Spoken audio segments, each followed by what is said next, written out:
அலகு 18. தாவீதும் யோனத்தானும். தாவீது சவுலிடம் பேசி முடித்தபோது யோனத்தானின் உள்ளம் தாவீதின் உள்ளத்தோடு ஒன்றுபட்டது.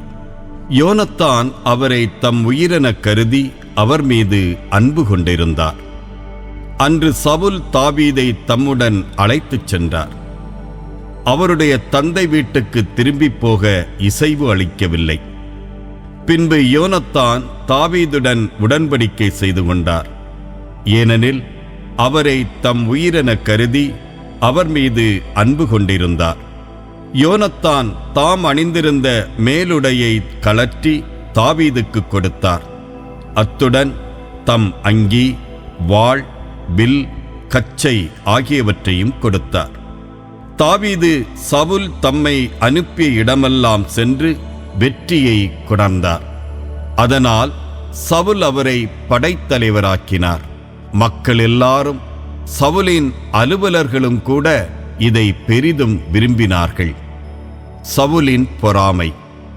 தாவீது பெலிஸ்தியனை கொன்றபின் வீரர்கள் வீடு திரும்பிக் கொண்டிருந்த போது இஸ்ரேலின் எல்லா நகர்களிலிருந்தும் பெண்கள் ஆடல் பாடலுடன் அரசர் சவுலை சந்திக்க வந்தார்கள். அவர்கள் கஞ்சிராக்களோடும் நரம்பிசை கருவிகளோடும் மகிழ்ச்சி பாடல் பாடினார்கள். அப்படி ஆடி பாடுகையில் அப்பெண்கள், சவுல் 1000 பேரை கொன்றார், தாவீதோ 10,000 பேரை கொன்றார் என்றார்கள்.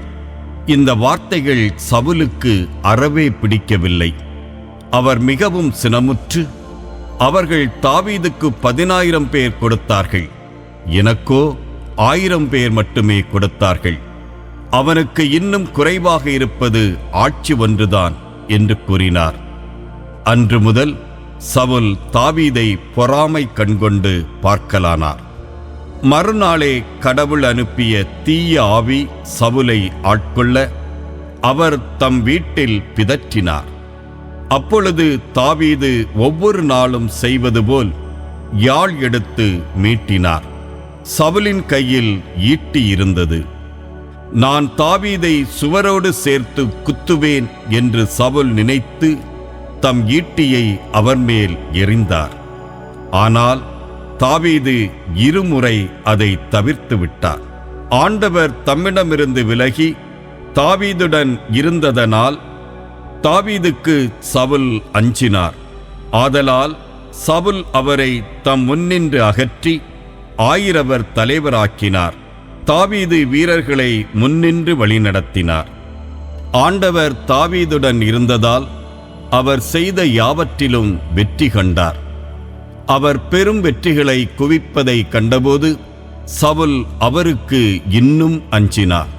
ஆனால் இஸ்ரேலரும் யூதா மக்கள் அனைவரும் தாவீதின் மீது அன்பு செலுத்தினர். ஏனெனில் அவரே அவர்களை முன்னின்று நடத்திச் சென்றார். சவுலின் மகளை தாவீது மணத்தல். பின்பு சவுல், என் கை அவன் மேல் படாமல் பெலிஸ்தியர் கை அவன் மேல் படட்டும் என்று எண்ணி தாவீதை நோக்கி, இதோ என் மூத்த மகள் மேராபு, அவளை உனக்கு மணமுடித்துக் கொடுப்பேன்.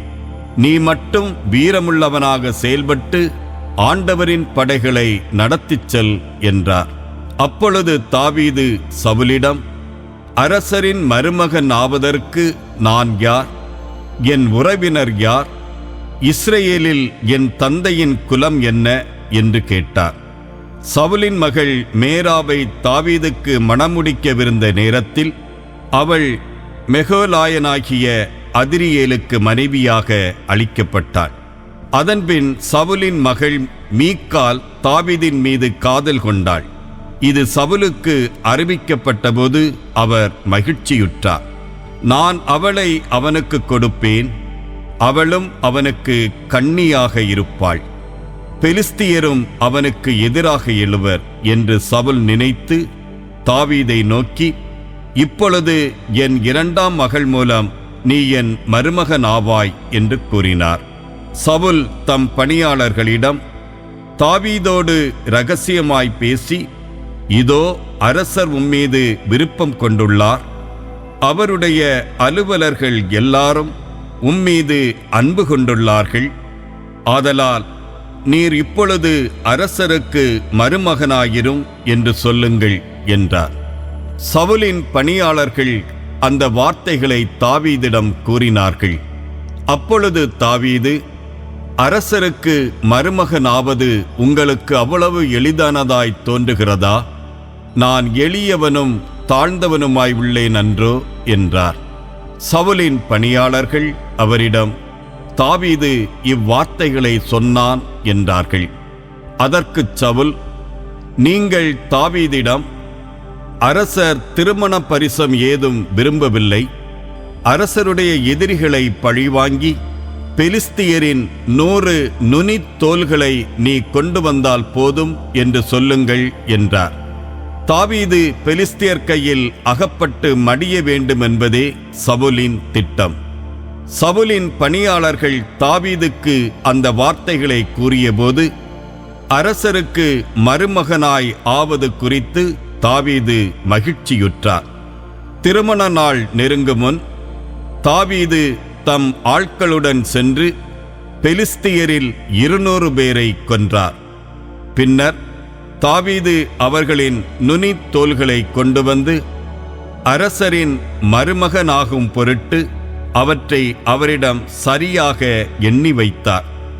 எனவே சவுல் தம் மகள் மீக்காலை தாவீதுக்கு மணமுடித்துக் கொடுத்தார். ஆனால் ஆண்டவர் தாவீதோடு இருப்பதையும் இஸ்ரவேல் முழுவதும் அவர் மீது அன்பு கொண்டுள்ளதையும் சவுல் தெளிவாக கண்டுணர்ந்தார். எனவே சவுல் தாவீதுக்கு மிகவும் அஞ்சினார். சவுல் தாவீதை என்றென்றும் தம் எதிரியாக கருதினார். பின்பு பெலிஸ்திய படைத்தலைவர்கள் போரிடுமாறு புறப்பட்டு வந்தார்கள். அப்படி அவர்கள் வந்தபோதெல்லாம் சவுலின் மற்ற எல்லா தலைவர்களையும் விட தாவீது மிகுதியான வெற்றி அடைந்தார். அதனால் தாவீதின் புகழ் மேலோங்கியது.